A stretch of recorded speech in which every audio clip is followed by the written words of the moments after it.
Gjermanët kursejnë shumë, burrat më dorë shtrënguarit i arsyet.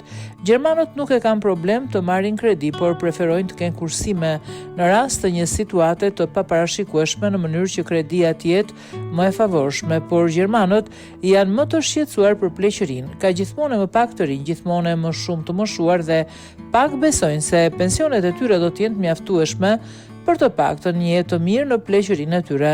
Kursimi për moshën e pleqërisë është qëllimi më i rëndësishëm i kursimit në Gjermani. Pothuajse 61% e të anketuarve përmendën atë si motivin e tyre kryesor, më i larti që nga pranvera e vitit 2017. Kështu thuhet në një anketë të kryer nga Instituti i Kërkimit të Opinionit Publik Kantar të bërë nga për shoqatën e bankave private të kursimeve, ku anketuan 2000 persona. Por kursimi për blerje më të mëdha të tilla si mobilje ose makinë është gjithashtu i rëndësishëm. Mbi 46% të anketuarve thanë se kanë lënë më njanë para për këtë qëllim. 39% kursejnë për 4 muret e tyre.